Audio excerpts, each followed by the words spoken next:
Amadeus is a travel technology company. It's got two main areas of its strategy. One is a global distribution system, so it distributes air, car, hotel, cruise, rail, etc. It distributes that to, on behalf of all the providers, to hundreds of thousands of points of sale globally in 216 countries. In addition to that, we're also an IT provider behind the industry, so we've invested, if you look at many of the airline.com sites, Amadeus is the provider to those. We've got tour systems, tour operator systems, in addition to that rail systems, and most importantly we have airline inventory and departure control systems. So we're moving really back into trying to re-engineer at a base level the travel industry and make it more efficient. How do you think this recession will change the online travel sector? Well, I guess initially, obviously, the booking figures are down, therefore revenues are down, therefore competition's going to be quite fierce. I guess people in the online space is traditionally very innovative, so I would expect there to be more innovation. Maybe people will look more at social media, look at growing perhaps globally, look at alternative ways to differentiate, always focused on the consumer experience, maybe look to simplify things more, increase conversion. I think certainly there will be a lot of innovation during this period because it will create both threats but also opportunity. And why do you come to events like the Travolution Summit?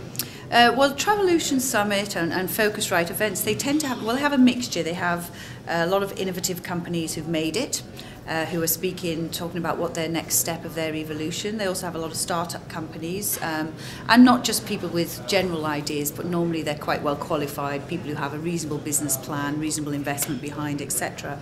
As Amadeus is sort of like the backbone or the veins really of the industry, we have to basically look at what's coming next and see how we can facilitate that. What we have to do to facilitate new search criteria, a paradigm shift in search, new ways of selling travel, simpler ways of selling travel, etc.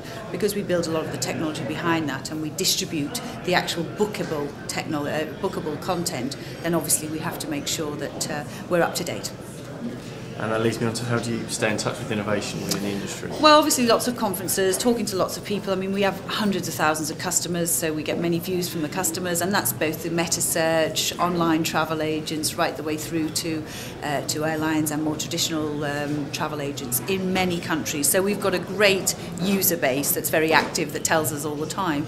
In addition, we spend a significant amount of money on research and development. We have a research and development unit where we prototype, we try out new things, we test new ideas. We're a very innovative development centre which we have in Nice, and generally just listening to our customers and coming to events like this to stay in touch for the next 2 to 3 years.